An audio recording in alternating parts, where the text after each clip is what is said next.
ಅನುದಿನ ಅನುಕ್ಷಣ ಮನೆಯಲ್ಲೂ ಕಲಿಯೋಣ, ಕಲಿಕೆಯ ಹೊಸ ಹಾದಿಯಲಿ ಜೊತೆಗೂಡಿ ಹೆಜ್ಜೆಯ ಹಾಕೋಣ, ಸಂತಸದಿ ಕಲಿಯೋಣ ನಮ್ಮ ಹೆಮ್ಮೆಯ ಈ ಕ್ಲಾಸಿನಲ್ಲಿ. Yes sir. Yes teacher. Present ma'am. ನಮಸ್ಕಾರ ಮಕ್ಕಳೇ, ನಿಮಗೆಲ್ಲರಿಗೂ 5ನೇ ತರಗತಿಯ ಪ್ರಥಮ ಭಾಷೆ ಸಿರಿಕನ್ನಡದ ಈ ಕ್ಲಾಸ್ ಕಲಿಕಾ ಕಾರ್ಯಕ್ರಮಕ್ಕೆ ಸ್ವಾಗತ ಮಕ್ಕಳೇ. ಬನ್ನಿ ತರಗತಿಯನ್ನು ಪ್ರಾರಂಭ ಮಾಡೋಣ. ತರಗತಿಯನ್ನು ಪ್ರಾರಂಭ ಮಾಡೋದಕ್ಕಿಂತ ಮೊದಲು ಕೆಲವು ಸೂಚನೆಗಳು ಮಕ್ಕಳೇ. ನಿಮಗೆ ಪ್ರಥಮ ಭಾಷೆ ಸಿರಿಕನ್ನಡ ಪಠ್ಯಪುಸ್ತಕವನ್ನು ಸಿದ್ಧವಾಗಿಟ್ಕೊಳ್ಳಿ. ಬರೆಯಲಿಕ್ಕೆ ಒಂದು ನೋಟ್ ಪುಸ್ತಕ ಜೊತೆಗೆ ಕೆಲವು ಚಟುವಟಿಕೆಗಳನ್ನ ಮಾಡಿಸ್ತೀನಿ ಮಕ್ಕಳೇ. ನೀವು ಸಹ ನನ್ನ ಜೊತೆ ಮಾಡಬೇಕು. ಸಿದ್ಧರಿದ್ದೀರಲ್ವಾ? ಬನ್ನಿ ತರಗತಿಯನ್ನು ಪ್ರಾರಂಭ ಮಾಡೋಣ. ಈ ದಿನ ನಾವು ಒಂದು ಶುಭ ನುಡಿಯೊಂದಿಗೆ ತರಗತಿಯನ್ನು ಪ್ರಾರಂಭ ಮಾಡೋಣ ಮಕ್ಕಳೇ. ಮಾಲಿನ್ಯ ರಹಿತ ನದಿ ಮನುಕುಲದ ಭದ್ರತೆಗೆ ಬುನಾದಿ. ಹಾಗಂದ್ರೇನು? ಕಲುಷಿತಗೊಂಡಿರುವಂತಹ ನದಿಯಿಂದ ನಮಗೆ ಅನೇಕ ರೀತಿಯ ತೊಂದರೆಗಳು ಆಗ್ತವೆ ಅಲ್ವಾ ಮಕ್ಕಳೇ? ಆದರೆ ಶುದ್ಧವಾಗಿರುವಂತಹ ನದಿಯು ಮನುಕುಲದ ಅಂದರೆ ಮನುಷ್ಯ ಕುಲದ ಭದ್ರತೆಗೆ ಬುನಾದಿ ಆಗುತ್ತೆ. ಶುದ್ಧವಾದ ನೀರನ್ನು ಕುಡಿಯುವುದರಿಂದ ನಾವು ಇಡೀ ಮನುಷ್ಯ ಕುಲ, ಇಡೀ ಮಾನವ ಕುಲ ಆರೋಗ್ಯದಿಂದ ಸಮೃದ್ಧಿಯಾಗಿ ಸದೃಢವಾಗಿರುತ್ತೆ ಎನ್ನುವಂತಹ ಒಂದು ಅರ್ಥವನ್ನು ಈ ವಾಕ್ಯ ಕೊಡುತ್ತೆ ಮಕ್ಕಳೇ. ಅದೇ ಮಾಲಿನ್ಯರಹಿತ ನದಿ ಮನುಕುಲದ ಭದ್ರತೆಗೆ ಬುನಾದಿ. ಎರಡನೇದು, ಅಶುದ್ಧ ನೀರು ಅನಾರೋಗ್ಯಕ್ಕೆ ಆಹ್ವಾನ. ಹೌದಲ್ವ ಮಕ್ಕಳೇ? ಅಶುದ್ಧ ನೀರನ್ನು ಕುಡಿಯುವುದರಿಂದ, ಕಲುಷಿತಗೊಂಡಿರುವಂತಹ ನೀರನ್ನು ಕುಡಿಯುವುದರಿಂದ ಹಲವಾರು ಕಾಯಿಲೆಗಳು ನಮಗೆ ಬರ್ತವೆ ಅಲ್ವಾ ಮಕ್ಕಳೇ? ಹಾಗಾಗಿ ನಾವು ಶುದ್ಧ ನೀರನ್ನು ಕುಡಿಬೇಕಾಗತ್ತೆ. ಅದಕ್ಕೆ ಹೇಳ್ತಾರೆ ಅಶುದ್ಧ ನೀರು ಅನಾರೋಗ್ಯಕ್ಕೆ ಆಹ್ವಾನ ಅಂತ. ಅಂದರೆ ಸ್ವಾಗತ ಮಾಡಿದಾಗೆ, ನಮಗೆ ನಾವೇ ಕಾಯಿಲೆಗಳನ್ನ ಬರೆಸ್ಕೊಂಡ ಹಾಗೆ ಎನ್ನುವಂತಹ ಅರ್ಥವನ್ನು ನೀಡುತ್ತೆ. ಮೂರನೆಯದು ಮಕ್ಕಳೇ, ನೀರಿನಿಂದ ಉಸಿರು, ನೀರಿನಿಂದ ಹಸಿರು. ಹೌದಲ್ವಾ? ನಾವು ನೀರನ್ನು ಕುಡಿಯದಲೇ ಬದುಕೋದಕ್ಕೆ ಸಾಧ್ಯನೇ ಇಲ್ಲ. ನೀರನ್ನು ಕುಡಿದಾಗ ಮಾತ್ರ ನಾವು ಜೀವಂತವಾಗಿರ್ತೀವಿ, ನಾವು ಉಸಿರಾಡೋದಕ್ಕೆ ಸಾಧ್ಯ ಆಗತ್ತೆ. ಅದೇ ರೀತಿ ನೀರಿನಿಂದ ಹಸಿರು. ಹೌದು, ಇಡೀ ಭೂಮಿಯ ಮೇಲೆ ಸಕಲ ಜೀವರಾಶಿಗಳು ಬದುಕಬೇಕು ಅಂದರೂ, ಗಿಡ ಮರಗಳು ಬೆಳಿಬೇಕು ಬದುಕಬೇಕು ಅಂದರೂ ಸಹ ನಮಗೆ ನೀರು ಬೇಕೇ ಬೇಕು. ಆ ನೀರಿಂದ ಮಾತ್ರ ಹಸಿರಿರೋದಕ್ಕೆ ಸಾಧ್ಯ ಆಗತ್ತೆ. ಅದಕ್ಕೆ ಹೇಳ್ತಾರೆ ನೀರಿನಿಂದ ಉಸಿರು, ನೀರಿನಿಂದ ಹಸಿರು. ಬನ್ನಿ ಮಕ್ಕಳೇ, ಈಗ ತರಗತಿಯ ಮುಂದಿನ ಚಟುವಟಿಕೆಗೆ ಹೋಗೋಣ. ನೋಡಿ, ಮನುಷ್ಯನು ಬದುಕಲು ಬೇಕಾಗಿರುವ ಮೂಲಭೂತ ಅವಶ್ಯಕತೆಗಳು. ನೀವು ಯೋಚನೆ ಮಾಡ್ತಾ ಇರ್ಬೋದಲ್ವಾ? ಹೇಳಿ ನೋಡೋಣ. ಮನುಷ್ಯ ಬದುಕಬೇಕು ಅಂದರೆ ಮೂಲಭೂತವಾಗಿ ಬೇಕೇ ಬೇಕು ಅನ್ನುವಂತಹ ಅವಶ್ಯಕತೆಗಳು ಯಾವುವು? ಯೋಚನೆ ಮಾಡ್ತಾ ಇದ್ದೀರಾ? ಈಗಾಗಲೇ ನೀವು EVSನಲ್ಲೂ ಸಹ ಕಲ್ತಿರ್ತೀರಾ ಅಂತ ಭಾವಿಸಿರ್ತೀನಿ ಮಕ್ಕಳೇ. ಹೇಳಿ ನೋಡೋಣ ಒಂದೊಂದೇ. ಹೌದು ಮಕ್ಕಳೇ, ಗಾಳಿ. ಮನುಷ್ಯ ಬದುಕಬೇಕು ಅಂದರೆ ಗಾಳಿ ಬೇಕೇ ಬೇಕು. ಗಾಳಿ ಇಲ್ಲ ಅಂದರೆ ಮನುಷ್ಯ ಜೀವಿಸೋದಕ್ಕೂ ಸಹ ಸಾಧ್ಯನೇ ಆಗಲ್ಲ. ಕೇವಲ 1 ನಿಮಿಷ ಉಸಿರನ್ನು ಬಿಗಿ ಹಿಡಿದು ಸಹ ಮನುಷ್ಯ ಬದುಕೋದಕ್ಕೆ ಸಾಧ್ಯ ಆಗದಲ್ಲಿರುವಂತಹ ಪರಿಸ್ಥಿತಿ ನಿರ್ಮಾಣ ಆಗತ್ತೆ. ಹಾಗಾಗಿ ಗಾಳಿಯನ್ನು ಒಂದು ಮೂಲಭೂತ ಅವಶ್ಯಕತೆ ಅಂತ ನಾವು ಹೇಳ್ತೀವಿ. ಮತ್ತೊಂದು ಮಕ್ಕಳೇ, ಹೌದು, ನಾವು ಜೀವಂತವಾಗಿರಬೇಕು ಅಂದರೆ ಏನು ಬೇಕು ನಮಗೆ? ಹೌದು, ಆಹಾರ ಬೇಕೇ ಬೇಕು. ಆಹಾರ ಇಲ್ಲ ಅಂದರೆ ನಾವು ಬದುಕಲಿಕ್ಕೆ ಸಾಧ್ಯ ಇದೆಯಾ? ಇಲ್ಲ ಅಲ್ವಾ ಮಕ್ಕಳೇ? ಅದಕ್ಕೆ ಮನುಷ್ಯನ ಮೂಲಭೂತ ಅವಶ್ಯಕತೆಗಳಲ್ಲಿ ಆಹಾರನೂ ಒಂದು. ಮತ್ತೊಂದು ಉಡುಪು. ಹೌದಲ್ವ ಮಕ್ಕಳೇ? ಗಮನಿಸಿ, ಉಡುಪಿಲ್ಲ ಅಂತಂದರೆ ಸಾಧ್ಯ ಆಗತ್ತಾ? ಇಲ್ಲ. ಮಳೆ, ಗಾಳಿ, ಚಳಿ ಇವುಗಳಿಂದ ನಮ್ಮನ್ನು ನಾವು ಸಂರಕ್ಷಿಸ್ಕೊಬೇಕು ಅಂತ ಅಂದರೆ ಉಡುಪಿನ ಅವಶ್ಯಕತೆ ಇದೆ. ಜೊತೆಗೆ ಈ ಉಡುಪು ಅನ್ನುವಂಥದ್ದು ಸಹ ಒಂದು ಸಂಸ್ಕೃತಿಯ ಪ್ರತೀಕವಾಗಿದೆ ಅಂತ ಹೇಳ್ಬೋದು ಮಕ್ಕಳೇ. ಮತ್ತೊಂದು ವಸತಿ. ಹೌದಲ್ವ ಮಕ್ಕಳೇ? ನೀವು ಕೂಡ ಯೋಚನೆ ಮಾಡ್ತಾ ಇರ್ತೀರಾ, ವಸತಿ ಎನ್ನುವಂಥದ್ದು ಬೇಕೇ ಬೇಕು.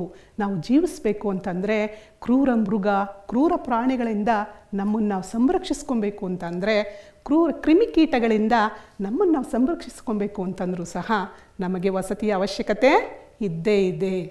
ಮಳೆ, ಗಾಳಿ, ಚಳಿ ಇವುಗಳಿಂದ ಸಹ ನಮ್ಮನ್ನು ಈ ವಸತಿ ಸಂರಕ್ಷಿಸುತ್ತೆ. ಹಾಗಾಗಿ ನಾವು ಮೂಲಭೂತ ಅವಶ್ಯಕತೆಗಳಲ್ಲಿ ವಸತಿನೂ ಕೂಡ ಎಂದು ತಿಳಿತೀವಿ. ಹಾಗಾದರೆ ಮತ್ತೊಂದು ಇದೆ, ನಿಮಗೆ ಗೊತ್ತಿರುತ್ತೆ, ಅತ್ಯಂತ ಪ್ರಮುಖವಾದದ್ದು. ಯೋಚನೆ ಮಾಡ್ತಾ ಇದ್ದೀರಲ್ಲ, ಹೇಳಿ ನೋಡೋಣ. ಹೌದು ಮಕ್ಕಳೇ, ನೀರು. ನೀರಿಲ್ಲ ಅಂದರೆ ಬದುಕೋದಕ್ಕೆ ಸಾಧ್ಯ ಆಗುತ್ತಾ? ಖಂಡಿತ ಸಾಧ್ಯ ಇಲ್ಲ. ಆ ನೀರು ಅನ್ನುವಂಥದ್ದು ನಮ್ಮನ್ನು ಜೀವಂತವಾಗಿ ಈಗ ಇಟ್ಟಿದೆ. ಇಡೀ ಭೂಮಂಡಲದಲ್ಲಿ ಪ್ರತಿಯೊಂದು ಕ್ರಿಯೆಗಳು ನಡಿಬೇಕು ಅಂದರೂ ಸಹ ಅದಕ್ಕೆ ನೀರಿನ ಅವಶ್ಯಕತೆ ಇದ್ದೇ ಇದೆ. ಬನ್ನಿ ಮಕ್ಕಳೇ, ಇಂತಹ ನೀರನ್ನು ನಾವು ಎಲ್ಲೆಲ್ಲಿ ಪಡಿತೀವಿ ಅಂತ ನೋಡೋಣ. ನೀವೀಗಾಗಲೇ ತಿಳ್ಕೊಂಡಿದ್ದೀರ ಅಂತ ಭಾವಿಸ್ತೀನಿ. ನೀವು ಕೂಡ ನನ್ನ ಜೊತೆ ಹೇಳಿ, ನೀರಿನ ಮೂಲಗಳು ಯಾವುವು? ಹೇಳ್ತಿದ್ದೀರಲ್ಲ ಜಾಣ ಮಕ್ಕಳು. ನದಿ. ಎಲ್ಲಿಂದ ಸಿಗುತ್ತೆ ನಮಗೆ ನೀರು? ನದಿಯಿಂದ ಸಿಗುತ್ತೆ. ಮತ್ತೊಂದು ಮಕ್ಕಳೇ, ಪಟ್ಟಿ ಮಾಡ್ತಾ ಹೋಗಿ. ಹಾಗೆ ಕೊಳವೆ ಬಾವಿ. ಹೌದಲ್ವಾ? ನೀವೇನು ಬೋರ್ವೆಲ್ ಅಂತ ಹೇಳ್ತೀರೋ ಅವನ್ನ ಕೊಳವೆ ಬಾವಿ ಅಂತ ಹೇಳ್ತಾರೆ. ಈ ಕೊಳವೆ ಬಾವಿಗಳ ಮುಖಾಂತರ ಸಹ ನೀರನ್ನು ನಾವು ಪಡಿತೀವಿ. ಭೂಮಿಯ ಒಳಭಾಗದಿಂದ ನೀರನ್ನು ತೆಗೆದು ನಾವು ನೀರನ್ನು ಉಪಯೋಗಿಸ್ತೀವಿ. ಮತ್ತೊಂದು ಮಕ್ಕಳೇ, ಹೌದು, ಕೆರೆ. ಕೆರೆಯಿಂದಲೂ ಸಹ ನೀರನ್ನು ನಾವು ಪಡಿತೀವಿ. ಇದು ಸಹ ನೀರಿನ ಮೂಲಗಳಲ್ಲಿ ಒಂದಾಗಿದೆ. ಮತ್ತೊಂದು ಸಾಗರ. ಸಾಗರ, ಸಮುದ್ರ, ಕಡಲು ಅಂತ ನೀವೇನು ಹೇಳ್ತೀರೋ ಅದು ಸಹ ನೀರಿನ ಮೂಲಗಳಲ್ಲಿ ಒಂದಾಗಿದೆ. ಅದೇ ರೀತಿ ಮಕ್ಕಳೇ, ಸರೋವರಗಳಾಗಿರ್ಬೋದು, ಹೊಂಡಗಳಾಗಿರ್ಬೋದು, ಇವೆಲ್ಲವೂ ಸಹ ನೀರಿನ ಮೂಲಗಳಾಗಿದೆ. ಹಾಗಾದರೆ ಇಂತಹ ನೀರಿನ ಮೂಲಗಳ ಬಗ್ಗೆ ನಾವು ತಿಳ್ಕೊಳ್ಳೇಬೇಕಲ್ವಾ? ಅವನ್ನು ಹೇಗೆ ಸಂರಕ್ಷಿಸಬೇಕು ಅನ್ನೋದ್ರ ಬಗ್ಗೆ ನೋಡಿ ಮಕ್ಕಳೇ. ಇಂತಹ ನೀರಿನ ಮೂಲಗಳನ್ನ ನಾವು ಹೇಗೆ ಹಾಳು ಮಾಡ್ತಾ ಇದ್ದೀವಿ ಅಂತ ನೋಡೋಣವಾ? ನೋಡಿ, ಇಲ್ಲಿ ಜಲಮಾಲಿನ್ಯಕ್ಕೆ ಕಾರಣಗಳನ್ನ ನಾನು ತೋರಿಸಿದ್ದೀನಿ. ಅಂದರೆ ನೀರು ಕಲುಷಿತಗೊಳ್ಳೋದಕ್ಕೆ ಕಾರಣಗಳು ಏನು ಅನ್ನೋದು ನಿಮ್ಗೆ ಈಗಾಗಲೇ ತಿಳಿದಿದೆ.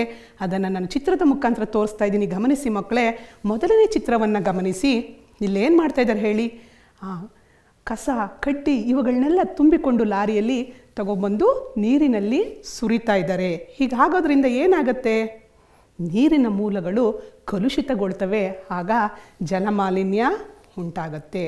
ಎರಡನೇ ಚಿತ್ರವನ್ನು ಗಮನಿಸಿ ಮಕ್ಕಳೇ.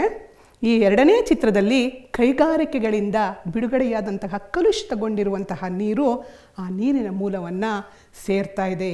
ಹೀಗಾಗಿ ಇಲ್ಲೂ ಸಹ ನೀರಿನ ಮೂಲ ಕಲುಷಿತಗೊಳ್ತಿದೆ. ಹೌದಲ್ವಾ? ಮೂರನೆಯ ಚಿತ್ರವನ್ನು ಗಮನಿಸಿ ಮಕ್ಕಳೇ. ಈ ಚಿತ್ರವನ್ನು ಗಮನಿಸಿದಾಗ ನಿಮಗೆ ಗೊತ್ತಾಗ್ತಾ ಇದೆ, ಇಲ್ಲಿ ಒಂದು ಊರಿನ ಪಕ್ಕದಲ್ಲಿರುವಂತಹ ಕೆರೆಯಲ್ಲಿ ಆ ಊರಿನ ಜಾನುವಾರುಗಳು ಅಂದರೆ ಸಾಕು ಪ್ರಾಣಿಗಳನ್ನ, ದನ ಕರುಗಳನ್ನ ಅದರಲ್ಲಿ ತೊಳಿತಾ ಇದ್ದಾರೆ. ಜೊತೆಗೆ ಪಾತ್ರೆಗಳನ್ನೂ ಸಹ ಅದರಲ್ಲಿ ತೊಳಿತಾ ಇದ್ದಾರೆ. ಇದನ್ನು ನೋಡಿದಾಗ ಗೊತ್ತಾಗುತ್ತೆ ನಾವು ಹೇಗೆ ನೀರನ್ನು ಕಲುಷಿತಗೊಳಿಸ್ತಾ ಇದ್ದೀವಿ, ಮಾಲಿನ್ಯಗೊಳಿಸ್ತಾ ಇದ್ದೀವಿ ಅಂತ. ಮತ್ತೊಂದು ಚಿತ್ರ ಗಮನಿಸಿ ಮಕ್ಕಳೇ. ಇಲ್ಲಿ ನಿಮ್ಗೆ ಕಾಣಿಸ್ತಾ ಇದೆ, ಇಲ್ಲಿ ಒಬ್ಬ ಹೆಂಗಸು ಬಟ್ಟೆಯನ್ನು ಒಗಿತಾ ಇದ್ದಾಳೆ ನದಿಯಲ್ಲಿ. ಈ ರೀತಿ ಎಲ್ಲ ಕ್ರಿಯೆಗಳನ್ನ ನಾವು ಮಾಡೋದ್ರಿಂದ ನದಿಯ ನೀರೇನಾಗುತ್ತೆ? ಕಲುಷಿತಗೊಳ್ಳುತ್ತೆ, ಮಾಲಿನ್ಯ ಆಗುತ್ತೆ. ಈ ಎಲ್ಲ ಚಟುವಟಿಕೆಗಳನ್ನ ನಾವೇ ಮಾಡ್ತಾ ಇದ್ದೀವಲ್ವಾ? ಇವುಗಳನ್ನ ಹೇಗೆ ಸಂರಕ್ಷಿಸಬೇಕು ಅನ್ನೋದ್ರ ಬಗ್ಗೆಯೂ ಸಹ ನಾವು ಯೋಚನೆ ಮಾಡಬೇಕಾಗತ್ತೆ ಮಕ್ಕಳೇ. ಹಾಗಾದರೆ ನಮ್ಮ 5ನೇ ತರಗತಿಯಲ್ಲೂ ಸಹ ಈ ನದಿಯ ನೀರಿನ ಬಗ್ಗೆ ಸಂಬಂಧಿಸಿದಂತೆ ಒಂದು ಪಾಠವಿದೆ ಅಲ್ವಾ ಮಕ್ಕಳೇ? ಬನ್ನಿ ಈಗ ಅದಕ್ಕಿಂತ ಮೊದಲು ಅದರ ಬಗ್ಗೆ ತಿಳ್ಕೊಳ್ಳೋಣ. ನಾವು ಇಂದು ನೀರಿನ ಮೂಲಗಳಾದ ಕೆರೆ, ಬಾವಿ, ನದಿ ಮೊದಲಾದವುಗಳನ್ನು ಸರಿಯಾದ ರೀತಿಯಲ್ಲಿ ರಕ್ಷಿಸದೆ ಅವುಗಳನ್ನು ಕಲುಷಿತಗೊಳಿಸುತ್ತಿದ್ದೇವೆ. ಹೌದಲ್ವ ಮಕ್ಕಳೇ? ನಮ್ಮ ದುರಾಸೆಗೋಸ್ಕರ, ನಮ್ಮ ಸ್ವಾರ್ಥಕ್ಕೋಸ್ಕರ ಇಡೀ ನೀರಿನ ಮೂಲಗಳನ್ನು ಹಾಳು ಮಾಡ್ತಾ ಇದ್ದೀವಿ. ಇದರಿಂದಾಗಿ ನಮ್ಮ ಬದುಕಿಗೆ ಸಂಚಕಾರ ಎದುರಾಗುತ್ತಿದೆ ಅಲ್ವ ಮಕ್ಕಳೇ? ಇಂತಹ ಕಲುಷಿತಗೊಂಡಿರುವಂತಹ ನೀರನ್ನು ನಾವು ಕುಡಿಯೋದ್ರಿಂದ ನಮ್ಮ ಆರೋಗ್ಯನೇ ಹಾಳಾಗ್ತಾ ಇದೆ ಅಲ್ವಾ? ಅದರ ಜೊತೆಗೆ ಇಡೀ ಜೀವ ಸಂಕುಲನವನ್ನು ಸಹ ನಾವು ಹಾಳು ಮಾಡ್ತಾ ಇದ್ದೀವಿ. ನಮ್ಮ ಸುತ್ತಮುತ್ತಲಿನ ನೀರಿನ ಮೂಲಗಳನ್ನು ಶುದ್ಧವಾಗಿಡುವುದು ಅತ್ಯಂತ ಅಗತ್ಯವಾಗಿದೆ ಅಲ್ವ ಮಕ್ಕಳೇ? ಬನ್ನಿ ಈಗ ಇದೇ ರೀತಿಯ ಒಂದು ಅಂಶವನ್ನು ಒಳಗೊಂಡಿರುವಂತಹ ನಮ್ಮ 5ನೇ ತರಗತಿಯ 2ನೇ ಪಾಠ ನದಿಯ ಅಳಲು ಎನ್ನುವಂತಹ ಪಾಠದ ಬಗ್ಗೆ ಇವತ್ತು ನಾವು ಅರ್ಥ ಮಾಡ್ಕೊಳ್ಳೋಣ ಮಕ್ಕಳೇ. ಬನ್ನಿ, ಪುಟ ಸಂಖ್ಯೆ 8ರಲ್ಲಿದೆ. ನೀವು ಗಮನಿಸಿ ಮಕ್ಕಳೇ. ಮೊದಲಿಗೆ ನಾನು ಮಾದರಿ ವಾಚನ ಮಾಡ್ತೀನಿ, ನೀವು ಕೂಡ ಅದೇ ರೀತಿ ವಾಚನ ಮಾಡಬೇಕಾಗತ್ತೆ. ಸಿದ್ಧರಾಗಿದ್ದೀರಲ್ಲ ಮಕ್ಕಳೇ? ಪಠ್ಯಪುಸ್ತಕವನ್ನು ಸಿದ್ಧವಾಗಿಟ್ಕೊಳ್ಳಿ. ಪುಟ ಸಂಖ್ಯೆ 8. ಶಾಲಾ ಮಕ್ಕಳು ಗುಂಪು ಗುಂಪಾಗಿ ಸೇರಿದ್ದಾರೆ. ಎಲ್ಲರ ಮುಖದಲ್ಲೂ ಆತಂಕ. ಆಸ್ಪತ್ರೆಯಲ್ಲಿ ದಾಖಲಾಗಿರುವ ಸಹಪಾಠಿಗಳ ಆರೋಗ್ಯವನ್ನು ತಿಳಿಯುವ ತವಕ. ಮಕ್ಕಳು ತಮ್ಮ ತಮ್ಮಲ್ಲಿಯೇ ಸಂಭಾಷಿಸುತ್ತಿದ್ದಾರೆ. ಕಲಾವತಿ, ಎಂಥ ಅನಾಹುತ ನಡೆದು ಹೋಯಿತು? ನಮ್ಮ ಗೆಳೆಯ ಗೆಳತಿಯರಿಗೆ ಹೀಗೆ ಆಗಬಾರದಿತ್ತು. ಸ್ನೇಹ, ಅವರಿಗೆ ಏನಾಯಿತು? ಮನು, ಅಯ್ಯೋ, ನಿನಗೆ ತಿಳಿದಿಲ್ಲವೇ? ಈಜಲು ಹೋದ ಅವರೆಲ್ಲರೂ ಆಸ್ಪತ್ರೆಗೆ ದಾಖಲಾಗಿದ್ದಾರೆ. ಶಾಂತಲೆ, ಆಸ್ಪತ್ರೆಗೆ ದಾಖಲಾಗಲು ಅವರಿಗೆ ಏನಾಗಿತ್ತು? ಸಲೀಮುಲ್ಲಾ, ನಿನ್ನೆ ಭಾನುವಾರ ಶಾಲೆಗೆ ರಜೆ ಇತ್ತಲ್ಲವೇ? ಅವರೆಲ್ಲರೂ ಬೆಳಗ್ಗೆ ಆಟವಾಡಲು ಹೋಗಿದ್ದರು. ಮಧ್ಯಾಹ್ನದವರೆಗೂ ಆಟವಾಡಿ ಅನಂತರ ಸೆಕೆಯನ್ನು ತಾಳಲಾರದೆ ಊರಿನ ಪಕ್ಕದ ನದಿಯಲ್ಲಿ ಸ್ನಾನ ಮಾಡಿದರು. ಪರಿಣಾಮವಾಗಿ ಅವರ ಮೈಮೇಲೆಲ್ಲ ದಪ್ಪ ದಪ್ಪ ಗುಳ್ಳೆಗಳು ಎದ್ದು ವಿಪರೀತ ತುರಿಕೆ ಪ್ರಾರಂಭವಾಯಿತು. ನೋವು ತಾಳಲಾರದೆ ದಂಡೆಯಲ್ಲಿ ಬಿದ್ದು ಹೊರಳಾಡಿದರು. ಯಾರೋ ದಾರಿಹೋಕರು ನರಳಾಟ ಕಂಡು ಅವರನ್ನು ಎತ್ತಿಕೊಂಡು ಹೋಗಿ ಆಸ್ಪತ್ರೆಗೆ ಸೇರಿಸಿದರು. ಅವರ ಆರೋಗ್ಯ ತೀರಾ ಹದಗೆಟ್ಟಿತ್ತು. ಬನ್ನಿ ಮಕ್ಕಳೇ, ಇಲ್ಲಿಯವರೆಗೂ ಸಹ ನೀವು ಮಾದರಿ ವಾಚನವನ್ನು ಗಮನಿಸಿದ್ರಿ. ಈಗ ನಾನು ಎಷ್ಟು ಭಾಗ ಓದಿದ್ನೋ ಅದರ ಬಗ್ಗೆ ನಿಮಗೆ ವಿವರಣೆಯನ್ನು ಕೊಡ್ತೀನಿ ಮಕ್ಕಳೇ. ಸರಿಯಾಗಿ ಗಮನಿಸಿ. ಪಾಠದ ನಂತರ ನಾನು ಕೆಲವು ಚಟುವಟಿಕೆಗಳನ್ನ ಮಾಡಿಸ್ತೀನಿ. ನೀವು ಕೂಡ ಅದರಲ್ಲಿ ಭಾಗವಹಿಸಬೇಕಾಗತ್ತೆ ಮಕ್ಕಳೇ. ಸಿದ್ಧರಿದ್ದೀರಲ್ವಾ? ಇಲ್ಲಿ ಗಮನಿಸಿ ಚಿತ್ರವನ್ನು. ಶಾಲಾ ಮಕ್ಕಳು ಗುಂಪು ಗುಂಪಾಗಿ ಸೇರಿದ್ದಾರೆ. ಚಿತ್ರದಲ್ಲಿ ನೋಡ್ತಾ ಇದ್ದೀರಲ್ಲ ಮಕ್ಕಳೇ, ಎಲ್ಲರ ಮುಖದಲ್ಲೂ ಆತಂಕ. ಏನಾಗುತ್ತೋ ಎನ್ನುವಂತಹ ಒಂದು ವಿಷಯದಲ್ಲಿ ಅವರು ತುಂಬ ಹೆದರಿಕೊಂಡಿದ್ದಾರೆ. ಆಸ್ಪತ್ರೆಯಲ್ಲಿ ದಾಖಲಾಗಿರುವ ಸಹಪಾಠಿಗಳ ಆರೋಗ್ಯವನ್ನು ತಿಳಿಯುವ ತವಕ. ಆಸ್ಪತ್ರೆಯಲ್ಲಿ ಸೇರಿರುವಂತಹ ಸಹಪಾಠಿಗಳು ಅಂದರೆ ಅವರ ಜೊತೆಯಲ್ಲಿ ಓದ್ತಿರುವಂತಹ ಮಕ್ಕಳ ಬಗ್ಗೆ, ಅವರ ಆರೋಗ್ಯದ ಬಗ್ಗೆ ತಿಳಿಯಬೇಕೆನ್ನುವಂತಹ ತವಕ ಮಕ್ಕಳಲ್ಲಿ ಕಾಣ್ತಿದೆ. ಮಕ್ಕಳು ತಮ್ಮ ತಮ್ಮಲ್ಲಿಯೇ ಸಂಭಾಷಿಸ್ತಿದ್ದಾರೆ. ಮಕ್ಕಳೇ ಗಮನಿಸಿ, ಆ ಮಕ್ಕಳೇ ಮಾತಾಡ್ಕೊತಿದ್ದಾರೆ. ಏನಾಗುತ್ತೋ, ನನ್ನ ಗೆಳೆಯ ಗೆಳತಿಯರಿಗೆ ಏನಾಗುತ್ತೋ ಅನ್ನುವಂತಹ ಒಂದು ಭಯದಲ್ಲಿ ಮಕ್ಕಳು ಮಾತಾಡ್ಕೊತಾ ಇದ್ದಾರೆ. ಇಲ್ಲಿ ಕಲಾವತಿ ಎನ್ನುವಂತಹ ಒಬ್ಬ ಹುಡುಗಿ ಹೇಳ್ತಾ ಇದ್ದಾಳೆ. ಗಮನಿಸಿ ಮಕ್ಕಳೇ, ಎಂಥ ಅನಾಹುತ ನಡೆದು ಹೋಯಿತು? ನಮ್ಮ ಗೆಳೆಯ ಗೆಳತಿಯರಿಗೆ ಹೀಗೆ ಆಗಬಾರದಿತ್ತು. ಎಂಥ ಅನಾಹುತ ನಡೆದೋಯ್ತು, ಹೀಗಾಗುತ್ತೆ ಅಂತ ನಾವು ಅಂದ್ಕೊಂಡಿರಲಿಲ್ಲ. ನಮ್ಮ ಗೆಳೆಯ ಗೆಳತಿಯರಿಗೆ ಹೀಗೆಲ್ಲ ಆಗಬಾರ್ದಾಗಿತ್ತು ಅಂತ ಕಲಾವತಿ ಹೇಳ್ತಿದ್ದಾಳೆ. ಅದಕ್ಕೆ ಸ್ನೇಹ ಕೇಳ್ತಿದ್ದಾಳೆ. ನೋಡಿ, ಅವರಿಗೆ ಏನಾಯಿತು? ತನ್ನ ಗೆಳೆಯ ಗೆಳತಿಯರನ್ನ ಸ್ನೇಹ ಅನ್ನುವಂಥ ಒಂದು ಹುಡುಗಿ ಕೇಳ್ತಾ ಇದ್ದಾಳೆ. ಪಾಪ ಆಕೆಗೆ ವಿಷಯ ತಿಳಿದಿರಲಿಲ್ಲ. ಆಕೆ ಕೇಳ್ತಾ ಇದ್ದಾಳೆ, ನನ್ನ ಸ್ನೇಹಿತರು ಆಸ್ಪತ್ರೆಗೆ ಏಕೆ ದಾಖಲಾದರು? ಏಕೆ, ಏನಾಯ್ತು ಅವ್ರಿಗೆ ಅಂತ ಸ್ನೇಹ ಕೇಳ್ತಿದ್ದಾಳೆ ಮಕ್ಕಳೇ. ಮನು, ಅಯ್ಯೋ, ನಿನಗೆ ತಿಳಿದಿಲ್ಲವೇ? ಈಜಲು ಹೋದ ಅವರೆಲ್ಲರೂ ಆಸ್ಪತ್ರೆಗೆ ದಾಖಲಾಗಿದ್ದಾರೆ. ಅಯ್ಯೋ, ನಿನಗೆ ತಿಳಿದಿಲ್ವೇ?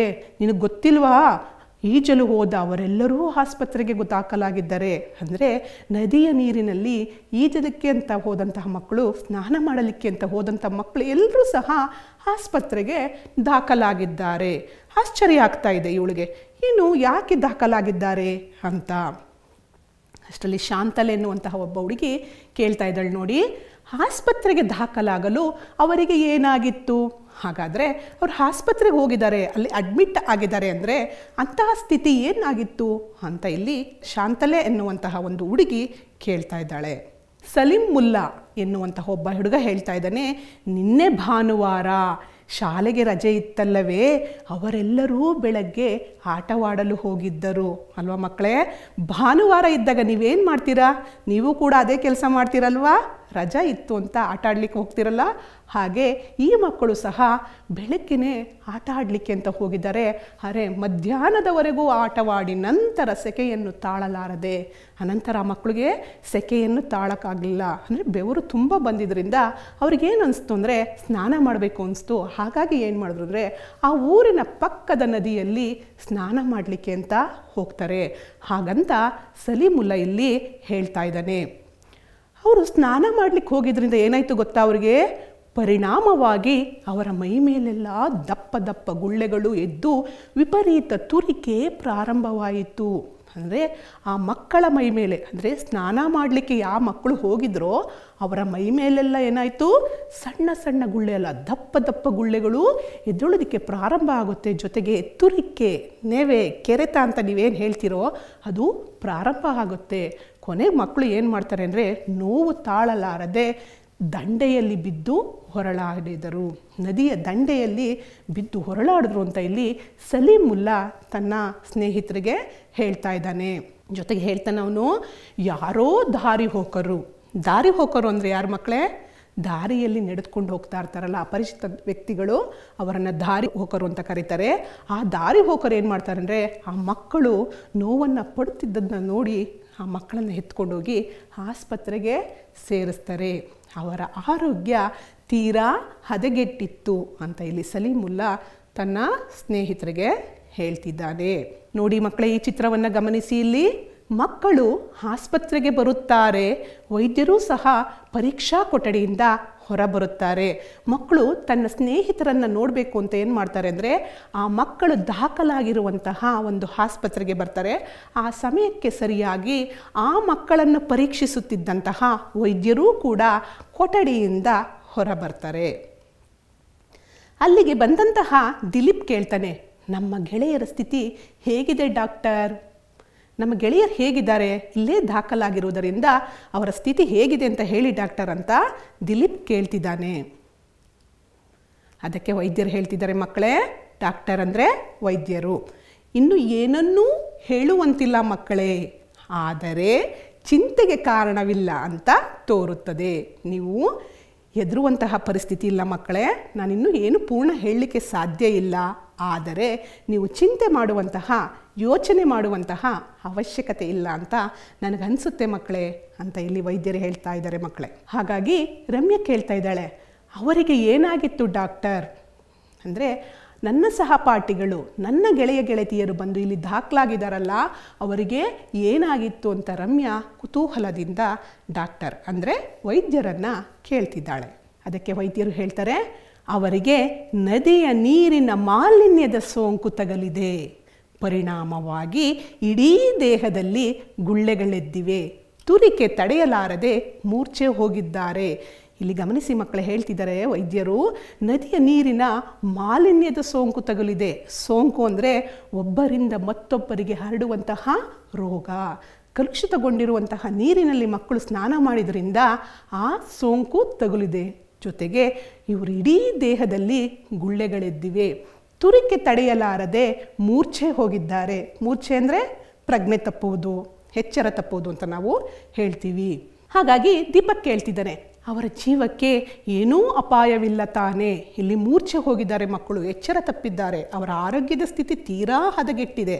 ಹಾಗಾಗಿ ಆತ ಕೇಳ್ತಿದ್ದಾನೆ, ಅವರ ಜೀವಕ್ಕೆ ಏನೂ ಅಪಾಯವಿಲ್ಲ ತಾನೇ? ವೈದ್ಯರನ್ನು ಕೇಳ್ತಿದ್ದಾನೆ. ಅದಕ್ಕೆ ವೈದ್ಯರು ಹೇಳ್ತಾರೆ, ಚಿಂತಿಸಬೇಡಿ ಮಕ್ಕಳೇ, ಸಕಾಲದಲ್ಲಿ ಆಸ್ಪತ್ರೆಗೆ ಬಂದ ಕಾರಣ ಸೂಕ್ತ ಚಿಕಿತ್ಸೆ ನೀಡಿದ್ದೇನೆ. ಅಂದರೆ ಸರಿಯಾದ ಸಮಯದಲ್ಲಿ ಅವರು ಅಂದರೆ ದಾರಿ ಹೋಕರು ಆ ಮಕ್ಕಳನ್ನು ದಾಖಲು ಮಾಡಿದ್ರಿಂದ ನಾನು ಸರಿಯಾದ ರೀತಿಯಲ್ಲಿ ಆರೈಕೆ ಮಾಡಿದ್ದೇನೆ, ಶುಶ್ರೂಷೆ ಮಾಡಿದ್ದೇನೆ ಅಂತ ವೈದ್ಯರು ಇಲ್ಲಿ ಮಕ್ಕಳಿಗೆ ಸಮಾಧಾನ ಮಾಡ್ತಾವ್ರೆ. ಚಿಂತಿಸಬೇಡಿ ಅಂತ ಹೇಳ್ತಾ ಇದ್ದಾರೆ. ರೀಟಾ ಕೇಳ್ತಿದ್ದಾಳೆ, ನಾವು ಅವರನ್ನು ನೋಡಬಹುದೇ? ಆಕೆಗೆ ಆಸೆ ಆಗ್ತಿದೆ, ಜೊತೆಗೆ ಕುತೂಹಲ ಇದೆ, ಭಯನೂ ಇದೆ, ಆತಂಕ ಎಲ್ಲನೂ ಇದೆ ಮಕ್ಕಳಲ್ಲಿ. ಅವರು ಮಕ್ಕಳನ್ನು ಅಂದರೆ ತನ್ನ ಸ್ನೇಹಿತರನ್ನು ನೋಡಬೇಕೆಂಬ ಆಸೆ ಇದೆ ಅವರಲ್ಲಿ. ನಾವು ಅವರನ್ನು ನೋಡಬಹುದೇ ಅಂತ ರೀಟಾ ಕೇಳ್ತಿದ್ದಾಳೆ. ಅದಕ್ಕೆ ಹೇಳ್ತಾರೆ ವೈದ್ಯರು, ಈಗ ಬೇಡಿ ಮಕ್ಕಳೇ, ಸಂಜೆ ಬನ್ನಿ, ಈಗ ಬರುವುದು ಬೇಡ, ಈಗ ನಾನು ಅವರಿಗೆ ಆರೈಕೆ ಮಾಡಿದ್ದೇನೆ, ಚಿಕಿತ್ಸೆ ಕೊಟ್ಟಿದ್ದೇನೆ, ಸಂಜೆ ಬನ್ನಿ, ಆ ಮಕ್ಕಳ ಹತ್ತಿರ ನೀವು ಮಾತನಾಡಿರಂತೆ ಅಂತ ವೈದ್ಯರು ಹೇಳ್ತಿದ್ದಾರೆ ಮಕ್ಕಳೇ. ಮುಂದುವರಿದ ಭಾಗವನ್ನು ನಾವು ಮುಂದಿನ ತರಗತಿಯಲ್ಲಿ ನೋಡೋಣ ಮಕ್ಕಳೇ. ಇಲ್ಲಿಯವರೆಗೂ ಸಹ ನೀವೇನು ಅರ್ಥ ಮಾಡಿಕೊಂಡ್ರೋ ಅದರಲ್ಲಿ ಕೆಲವು ಪದಗಳ ಅರ್ಥವನ್ನು ಈಗ ನೀವು ಇನ್ನೊಂದು ಸತಿ ಅರ್ಥ ಮಾಡ್ಕೊತೀರಾ ಮಕ್ಕಳೇ? ಬನ್ನಿ ನೋಡೋಣ. ಮೊದಲನೇದು ಆತಂಕ. ಆತಂಕ ಅಂದರೆ ಭಯ ಅಥವಾ ತಳಮಳ ಅಂತಲೂ ಸಹ ನಾವು ಬಳಸ್ಬೋದು. ಮತ್ತೊಂದು ಗುಳ್ಳೆ, ಬೊಬ್ಬೆ ಅಥವಾ ಬೊಕ್ಕೆ. ಚಿಕಿತ್ಸೆ, ಆರೈಕೆ, ಶುಶ್ರೂಷೆ. ಆರೈಕೆ ಅಂತಲೂ ಹೇಳ್ಬೋದು, ಶುಶ್ರೂಷೆ ಅಂತಲೂ ಸಹ ನಾವು ಹೇಳ್ಬೋದು. ಮತ್ತೊಂದು ಚಿಂತೆ, ಯೋಚನೆ, ದುಃಖ. ಮತ್ತು ನೋಡಿ ಮಕ್ಕಳೇ, ತವಕ. ತವಕ ಅಂದರೆ ಆತುರ, ತರಾತುರಿ. ಮತ್ತೊಂದು ತುರಿಕೆ. ತುರಿಕೆ ಅಂದರೆ ನವೆ ಅಥವಾ ಕೆರೆತ. ಮೂರ್ಛೆ. ಮೂರ್ಛೆ ಅಂದರೆ ಪ್ರಜ್ಞೆ ತಪ್ಪುವುದು ಅಥವಾ ಎಚ್ಚರ ತಪ್ಪುವಂಥದ್ದು. ಮತ್ತೊಂದು ಸೋಂಕು. ನಾನು ಆಗಲೇ ಹೇಳಿದೆ ಮಕ್ಕಳೇ, ಸೋಂಕು ಅಂದರೆ ಒಬ್ಬರಿಂದ ಮತ್ತೊಬ್ಬರಿಗೆ ಹರಡುವ ರೋಗ. ಇದಕ್ಕೆ ನಾವು ಸೋಂಕು ಅಂತ ಕರಿತೀವಿ. ಬನ್ನಿ ಮತ್ತೊಂದು ಚಟುವಟಿಕೆಗೆ ಹೋಗೋಣ ನಾವೀಗ. ಗಮನಿಸಿ ಮಕ್ಕಳೇ, ಇಲ್ಲಿ ಕೊಟ್ಟಿರುವ ಪದಗಳಲ್ಲಿ ಸರಿಯಾದ ಉತ್ತರ ಆಯ್ಕೆ ಮಾಡಿ ಬರೆಯಿರಿ. ನಾನು ಕೆಲವು ಪದಗಳನ್ನ ಇಲ್ಲಿ ಕೊಟ್ಟಿದ್ದೀನಿ. ಆ 4 ಪದಗಳನ್ನು ಗಮನಿಸಿ ನೀವು ಉತ್ತರವನ್ನು ಆಯ್ಕೆ ಮಾಡಿ ಹೇಳಬೇಕು. ನೀವು ಸಹ ಬರಿಬೇಕು, ಜೊತೆಗೆ ನೋಟ್ ಪುಸ್ತಕದಲ್ಲೂ ಸಹ ನೀವು ಬರ್ಕೊಬೇಕಾಗತ್ತೆ ಮಕ್ಕಳೇ. ಮೊದಲನೇದು ಗಮನಿಸಿ.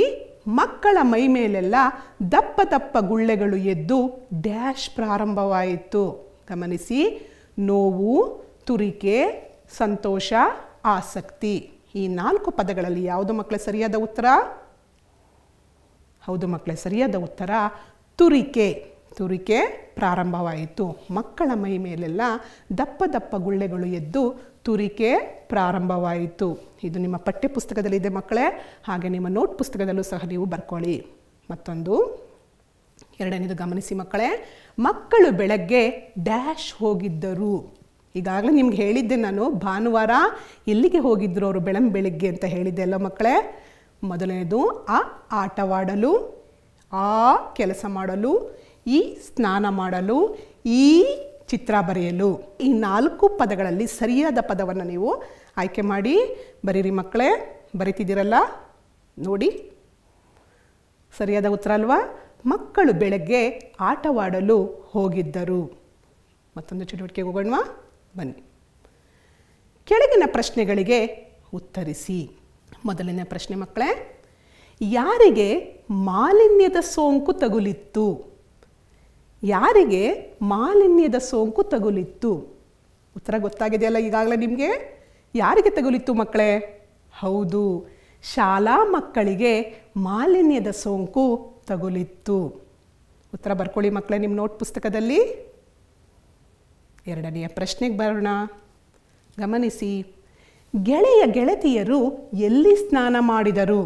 ಎಲ್ಲಿ ಮಕ್ಕಳೇ ಅವ್ರು ಸ್ನಾನ ಮಾಡಿದ್ದು? ಸೆಕೆಯನ್ನು ತಾಳಲಾರದೆ ಹೋಗಿ ಸ್ನಾನ ಮಾಡಿದ್ರಲ್ಲ. ಹೌದು, ಗಮನಿಸಿ. ಗೆಳೆಯ ಗೆಳತಿಯರು ಊರಿನ ಪಕ್ಕದ ನದಿಯಲ್ಲಿ ಸ್ನಾನ ಮಾಡಿದರು. ನೀವು ಹೇಳಿರುವಂತಹ ಉತ್ತರ ಸರಿಯಾಗಿದೆ ಮಕ್ಕಳೇ. ಆ ಉತ್ತರವನ್ನು ನಿಮ್ಮ ನೋಟ್ ಪುಸ್ತಕದಲ್ಲಿ ಬರ್ಕೊಳ್ಳಿ. ಮೂರನೆಯ ಪ್ರಶ್ನೆ. ಸ್ನಾನದ ಬಳಿಕ ಮಕ್ಕಳ ಸ್ಥಿತಿ ಏನಾಗಿತ್ತು? ಏನಾಗಿತ್ತು ಅಂತ ಹೇಳಿದೆ ಮಕ್ಕಳೇ ನಾನು, ನೆನಪು ಮಾಡ್ಕೊಳ್ಳಿ, ಉತ್ತರ ಹೇಳಿ. ಸ್ನಾನದ ಬಳಿಕ ಮಕ್ಕಳ ಮೈ ಮೇಲೆಲ್ಲ ದಪ್ಪ ದಪ್ಪ ಗುಳ್ಳೆಗಳು ಎದ್ದು ವಿಪರೀತ ತುರಿಕೆ ಪ್ರಾರಂಭವಾಯಿತು. ಹೌದಲ್ವ ಮಕ್ಕಳೇ? ಹಾಗಾಗಿ ಅವರು ದಾಖಲಾಗಿದ್ರಲ್ವ ಆಸ್ಪತ್ರೆಗೆ. ಬರ್ಕೊಳ್ಳಿ, ಈ ಉತ್ತರನೂ ಸಹ ನಿಮ್ಮ ನೋಟ್ ಪುಸ್ತಕದಲ್ಲಿ ಬರ್ಕೊಳ್ಳಿ ಮಕ್ಕಳೇ. ಈಗ ವ್ಯಾಕರಣ ಮಾಹಿತಿಗೆ ಬರೋಣ ಮಕ್ಕಳೇ. ಇಲ್ಲಿ ನಾನು 2 ವಾಕ್ಯಗಳನ್ನ ಕೊಟ್ಟಿದ್ದೀನಿ, ಗಮನಿಸಿ ಮಕ್ಕಳೇ. ಕೆಳಗಿನ ವಾಕ್ಯಗಳನ್ನು ಗಮನಿಸಿ. ನೀರಿನ ಮೂಲಗಳು ನದಿ, ಬಾವಿ, ಕೆರೆ ಮುಂತಾದವು. ಎರಡನೆಯ ವಾಕ್ಯ. ಅವರ ಮೈ ಮೇಲೆಲ್ಲ ದಪ್ಪ ದಪ್ಪ ಗುಳ್ಳೆಗಳು ಎದ್ದಿವೆ. ಈ 2 ವಾಕ್ಯಗಳನ್ನು ನೀವು ಗಮನಿಸಿದಾಗ ಮಕ್ಕಳೇ, ಮೊದಲನೇ ವಾಕ್ಯದಲ್ಲಿ ಸರಳ ಪದಗಳಿಂದ ವಾಕ್ಯ ರಚನೆಯಾಗಿದೆ. ಹೌದಲ್ವ ಮಕ್ಕಳೇ? ಇಲ್ಲಿ ನೀರಿನ ಆಗ್ಬೋದು, ಮೂಲಗಳು, ನದಿ, ಬಾವಿ, ಕೆರೆ ಮುಂತಾದವು ಅನ್ನುವಂಥ ಎಲ್ಲ ಪದಗಳು ಸಹ ಸರಳ ಪದಗಳಾಗಿದ್ದಾವೆ. ಆದರೆ ಎರಡನೇ ವಾಕ್ಯವನ್ನು ನೀವು ಗಮನಿಸಿದಾಗ ಅಲ್ಲಿ ನೋಡಿ ಮಕ್ಕಳೇ, ಅವರ ಮೈ ಮೇಲೆಲ್ಲ ದಪ್ಪ ದಪ್ಪ ಗುಳ್ಳೆಗಳು ಎದ್ದಿವೆ. ಇಲ್ಲಿ ಒತ್ತಕ್ಷರಗಳಿಂದ ಕೂಡಿದಂತಹ ಪದಗಳ ರಚನೆಯಾಗಿ ವಾಕ್ಯ ರಚನೆಯಾಗಿದೆ ಅಲ್ವ ಮಕ್ಕಳೇ? ಮೇಲಿನ ವಾಕ್ಯ ಸರಳ ಪದಗಳಿಂದ ಆದರೆ ಎರಡನೇ ವಾಕ್ಯ ಒತ್ತಕ್ಷರ ಪದಗಳಿಂದ ಆಗಿರುವಂತಹ ಪದಗಳು. ಹಾಗಾದರೆ ಈ ಒತ್ತಕ್ಷರಗಳನ್ನ ಏನಂತ ಕರೀತಾರೆ ಗೊತ್ತಾ ನಿಮಗೆ? ಹೌದು ಮಕ್ಕಳೇ, ಸಂಯುಕ್ತಾಕ್ಷರಗಳು ಅಂತಲೂ ಸಹ ಕರೀತಾರೆ. ಸಂಯುಕ್ತಾಕ್ಷರಗಳು ಅಂದರೆ ಏನು? ವ್ಯಂಜನಕ್ಕೆ ವ್ಯಂಜನ ಸೇರಿಕೊಂಡು ಸ್ವರದ ಸಹಾಯದಿಂದ ಉಂಟಾಗುವ ಅಕ್ಷರಕ್ಕೆ ಸಂಯುಕ್ತಾಕ್ಷರ ಅಥವಾ ಒತ್ತಕ್ಷರ ಎಂದು ಕರೆಯುವರು. ವ್ಯಂಜನಕ್ಕೆ ವ್ಯಂಜನ ಸೇರಿಕೊಂಡು ಉಂಟಾಗುವ ಅಕ್ಷರ, ಅದರ ಜೊತೆಗೆ ಸ್ವರನೂ ಸಹ ಸೇರಿರಬೇಕು. ಸಂಯುಕ್ತಾಕ್ಷರಗಳಲ್ಲಿ 2 ವಿಭಾಗಗಳಿವೆ. ನಿಮಗೆ ಈಗಾಗಲೇ ಗೊತ್ತಿರುತ್ತೆ, ಗಮನಿಸಿರ್ತೀರಾ. ಇನ್ನೊಂದು ಸತಿ ನೋಡೋಣವಾ? ಮೊದಲನೆಯದು ಸಜಾತೀಯ ಸಂಯುಕ್ತಾಕ್ಷರಗಳು, ಎರಡನೆಯದು ವಿಜಾತೀಯ ಸಂಯುಕ್ತಾಕ್ಷರಗಳು. ಹಾಗಾದರೆ ಮಕ್ಕಳೇ, ಸಜಾತೀಯ ಸಂಯುಕ್ತಾಕ್ಷರಗಳು ಅಂದ್ರೇನು? ಒಂದೇ ಜಾತಿಯ ಎರಡು ವ್ಯಂಜನಗಳು ಸ್ವರದ ಸಹಾಯದಿಂದ ಒಂದಕ್ಕೊಂದು ಸೇರಿದರೆ ಸಜಾತೀಯ ಸಂಯುಕ್ತಾಕ್ಷರಗಳಾಗುವುವು. ಬನ್ನಿ ಮಕ್ಕಳೇ, ಮುಂದಕ್ಕೆ ಹೋಗೋಣ. ಈ ಸಜಾತೀಯ ಸಂಯುಕ್ತಾಕ್ಷರಗಳು ಹೇಗಾಗ್ತವೆ ಅಂತ ನೋಡೋಣವಾ? ಉದಾಹರಣೆ ಗಮನಿಸಿ. ಆ ಅನ್ನುವಂಥದ್ದು ಒಂದು ಸ್ವರಾಕ್ಷರ. ಕ ಪ್ಲಸ್ ಕ, ಇಲ್ಲಿ ಎರಡು ವ್ಯಂಜನಾಕ್ಷರಗಳು ಬಂದಿದೆ. ಅದರ ಜೊತೆಗೆ ಮತ್ತೆ ಸ್ವರಾಕ್ಷರ ಸೇರಿ ಅಲ್ಲಿ ಏನಾಗಿದೆ? ಅಕ್ಕ ಎನ್ನುವಂತಹ ಪದ ಆಗಿದೆ. ಇದು ಸಜಾತೀಯ ಸಂಯುಕ್ತಾಕ್ಷರಕ್ಕೆ ಅಂದರೆ ಸಂಯುಕ್ತಾಕ್ಷರ ಪದಗಳಿಗೆ ಉದಾಹರಣೆ ಆಗುತ್ತೆ ಮಕ್ಕಳೇ. ಅಲ್ಲಿ ಗಮನಿಸಿ, ಇಲ್ಲಿ ಕ ಪ್ಲಸ್ ಕ ಜೊತೆಗೆ ಆ ಎನ್ನುವಂತಹ ಸ್ವರಾಕ್ಷರ ಸೇರಿ ಸಜಾತೀಯ ವ್ಯಂಜನಗಳಾಗಿದ್ದು ಇವು ಒಂದಕ್ಕೊಂದು ಕೂಡಿ ಕಕ್ಕೆ ಕಾವತ್ತು, ಕಕ್ಕೆ ಕಾವತ್ತಾಗಿದೆಯಲ್ಲ ಎಂಬ ಸಜಾತೀಯ ಸಂಯುಕ್ತಾಕ್ಷರ ಆಗಿದೆ. ಅದೇ ರೀತಿ ಈ ಸಜಾತೀಯ ಸಂಯುಕ್ತಾಕ್ಷರ ಪದಗಳಿಗೆ ಉದಾಹರಣೆಗಳನ್ನ ಗಮನಿಸೋಣವೇ? ನೋಡಿ, ಸಜಾತೀಯ ಸಂಯುಕ್ತಾಕ್ಷರ ಪದಗಳಿಗೆ ಉದಾಹರಣೆ ಅಪ್ಪ, ಅಮ್ಮ, ಅಣ್ಣ, ಅಕ್ಕ, ರಕ್ಕಸ ಮುಂತಾದವು. ಈಗ ಬನ್ನಿ ಮಕ್ಕಳೇ, ವಿಜಾತೀಯ ಸಂಯುಕ್ತಾಕ್ಷರಗಳು ಹಾಗಂದ್ರೇನು? ಬೇರೆ ಬೇರೆ ಜಾತಿ ಎರಡು ಅಥವಾ ಹೆಚ್ಚು ವ್ಯಂಜನಗಳು ಸ್ವರದ ಸಹಾಯದಿಂದ ಒಂದಕ್ಕೊಂದು ಕೂಡಿಕೊಂಡು ಉಂಟಾಗುವ ಅಕ್ಷರವು ವಿಜಾತೀಯ ಸಂಯುಕ್ತಾಕ್ಷರವೆನಿಸುವುದು. ಹೌದಲ್ವ ಮಕ್ಕಳೇ? ಅದು ಒಂದೇ ರೀತಿಯ ವ್ಯಂಜನ ಆಗಿರೋದಿಲ್ಲ. ಬೇರೆ ಬೇರೆ ಜಾತಿಯ ಎರಡು ಅಥವಾ ಅದಕ್ಕಿಂತ ಹೆಚ್ಚು ಪಟ್ಟು ಸೇರಿ ಅಲ್ಲಿ ಸಂಯುಕ್ತಾಕ್ಷರ ಆಗಿರುತ್ತೆ. ಇಲ್ಲಿ ಗಮನಿಸಿ ಮಕ್ಕಳೇ, ಭಕ್ತ ಎನ್ನುವಂತಹ ಒಂದು ಪದ ಆಗಬೇಕು ಅಂದರೆ ಹೇಗಾಗಿದೆ? ಭ ಪ್ಲಸ್ ಆ. ಭ ಅನ್ನುವಂಥದ್ದು ವ್ಯಂಜನಾಕ್ಷರ ಆದರೆ ಆ ಅನ್ನುವಂಥದ್ದು ಸ್ವರಾಕ್ಷರ ಆಗಿದೆ. ಜೊತೆಗೆ ತ ಬರಬೇಕು ಅಂದರೆ ಕ ಪ್ಲಸ್ ತ ಪ್ಲಸ್ ಆ. ಇಲ್ಲಿ ಎರಡು ವ್ಯಂಜನಾಕ್ಷರಗಳಿಗೆ, ವಿಜಾತೀಯ ವ್ಯಂಜನಾಕ್ಷರಗಳಿಗೆ ಆ ಎನ್ನುವಂತಹ ಸ್ವರ ಸೇರಿಯಲ್ಲಿ ಏನಾಗಿದೆ? ಭಕ್ತ ಎನ್ನುವಂತಹ ಪದ ಬಂದಿದೆ. ಇಲ್ಲಿ ಕ ಪ್ಲಸ್ ತ ಪ್ಲಸ್ ಜೊತೆಗೆ ಆ ಸೇರಿ ವಿಜಾತೀಯ ಸಂಯುಕ್ತಾಕ್ಷರ ವ್ಯಂಜನಗಳಾಗಿದ್ದು ಇವೆರಡೂ ಕೂಡಿ ತ ಅನ್ನುವಂತಹ ಅಂದರೆ ಕಾಕ್ಕೆ ತಾವತ್ತು ಎಂಬ ವಿಜಾತೀಯ ಸಂಯುಕ್ತಾಕ್ಷರವಾಗಿದೆ ಮಕ್ಕಳೇ. ಗಮನಿಸಿ, ಈಗ ಉದಾಹರಣೆಗಳಿಗೆ ಬರೋಣ. ವಿಜಾತೀಯ ಸಂಯುಕ್ತಾಕ್ಷರ ಪದಗಳಿಗೆ ಉದಾಹರಣೆ ಚಕ್ರ, ಆಜ್ಞೆ, ಸ್ತ್ರೀ, ವಸ್ತ್ರ ಮುಂತಾದವು. ಮಕ್ಕಳೇ, ಇದೇ ರೀತಿಯ ಪದಗಳು ನಿಮ್ಮ ನದಿ ಅಳಲು ಪಾಠದಲ್ಲೂ ಸಹ ಇದೆ. ನೀವೇನು ಮಾಡಬೇಕು? ಸಜಾತೀಯ ಸಂಯುಕ್ತಾಕ್ಷರ ಪದಗಳು ಅಂತ ಒಂದು ಕಡೆ ಬರ್ಕೊಳ್ಳಿ, ವಿಜಾತೀಯ ಸಂಯುಕ್ತಾಕ್ಷರ ಪದಗಳು ಅಂತ ಬರ್ಕೊಂಡು ನೀವೇನು ಮಾಡಬೇಕು? ಅದರ ಕೆಳಗೆ ಪಟ್ಟಿ ಮಾಡ್ತಾ ಹೋಗಬೇಕು. ಮಾಡ್ತಿರಲ್ಲ ಮಕ್ಕಳೇ? ಮಾಡಿ ನಿಮ್ಮ ಶಾಲಾ ಶಿಕ್ಷಕರ ಬಳಿ ತೋರಿಸ್ಬೇಕಾಗತ್ತೆ. ಬನ್ನಿ ಮಕ್ಕಳೇ, ನಾವು ತರಗತಿಯ ಕೊನೆಯ ಹಂತ. ಈ ತರಗತಿಯಲ್ಲಿ ನೀವೇನನ್ನು ಕಲ್ತಿದ್ದೀರಾ ಅಂತ ನಾವು ಪರಿಶೀಲಿಸ್ಕೊಬೇಕಲ್ವಾ? ಹಾಗಾಗಿ ಕೆಲವು ಪ್ರಶ್ನೆಗಳನ್ನ ಕೊಡ್ತೀನಿ ಮಕ್ಕಳೇ, ಅದಕ್ಕೆ ಉತ್ತರಗಳನ್ನ ಬರೆದು ನೀವು ನಿಮ್ಮ ಶಾಲಾ ಶಿಕ್ಷಕರ ಬಳಿ ತೋರಿಸ್ಬೇಕಾಗತ್ತೆ ಮಕ್ಕಳೇ. ಸಿದ್ಧಿದ್ದೀರಲ್ಲ? ಬನ್ನಿ. ಮಕ್ಕಳು ಏಕೆ ನದಿಯಲ್ಲಿ ಸ್ನಾನ ಮಾಡಿದರು? ಬರ್ಕೊತಿದ್ದೀರಲ್ಲ ಮಕ್ಕಳೇ ನಿಮ್ಮ ನೋಟ್ ಪುಸ್ತಕದಲ್ಲಿ? ಪ್ರಶ್ನೆಯನ್ನು ಬರೆದುಕೊಳ್ಳಿ. ಎರಡನೆಯ ಪ್ರಶ್ನೆ, ಸ್ನಾನ ಮಾಡಿದವರನ್ನು ಆಸ್ಪತ್ರೆಗೆ ಸೇರಿಸಿದವರು ಯಾರು? ಯಾರು ಸೇರಿಸಿದ್ರು ಅಂತ ನೀವು ಬರೀಬೇಕಾಗತ್ತೆ. ಮತ್ತೊಂದು, ಸಂಯುಕ್ತಾಕ್ಷರಗಳು ಎಂದರೇನು? ನಿಮಗೆ ಆಗಾಗಲೇ ಮಾಹಿತಿ ಕೊಟ್ಟಿದ್ದೀನಿ ಮಕ್ಕಳೇ. ನೀವು ಈ ಮೂರೂ ಪ್ರಶ್ನೆಗೆ ಉತ್ತರವನ್ನು ಬರೆದು ನಿಮ್ಮ ಶಾಲಾ ಶಿಕ್ಷಕರ ಬಳಿ ತೋರಿಸ್ಬೇಕಾಗತ್ತೆ ಮಕ್ಕಳೇ. ನಾವು ಈ ಅವಧಿಯಲ್ಲಿ ನದಿಯ ಅಳಲು ಪಾಠದ ಅರ್ಧ ಭಾಗವನ್ನು ಅರ್ಥ ಮಾಡ್ಕೊಂಡಿದ್ದೀವಿ. ಮುಂದಿನ ಅವಧಿಯಲ್ಲಿ ಶಾಲಾ ಮಕ್ಕಳು ನದಿ ಹತ್ರ ಹೋಗಿ ಏನು ಮಾಡ್ತಾರೆ, ಜಲದೇವತೆ ಬಂದು ಆ ಮಕ್ಕಳಿಗೆ ಏನು ಹೇಳ್ತಾರೆ ಅನ್ನೋದ್ರ ಬಗ್ಗೆ ನಾವು ಅರ್ಥ ಮಾಡ್ಕೊಳ್ಳೋಣ ಮಕ್ಕಳೇ. ನೀವು ಸಹ ಕಾಯ್ತಾ ಇರ್ತೀರ ಅಂತ ಭಾವಿಸ್ತೀನಿ. ಇಲ್ಲಿಯವರೆಗೂ ತರಗತಿಯನ್ನು ಪ್ರಸ್ತುತಪಡಿಸಿದವರು ನೇತ್ರಾವತಿ MS ಸರ್ಕಾರಿ ಹಿರಿಯ ಪ್ರಾಥಮಿಕ ಶಾಲೆ, ಭವಾನಿನಗರ, ಬೆಂಗಳೂರು ದಕ್ಷಿಣ ವಲಯ 1. ಧನ್ಯವಾದಗಳು ಮಕ್ಕಳೇ. ಮುಂದಿನ ತರಗತಿಯಲ್ಲಿ ಭೇಟಿಯಾಗೋಣ.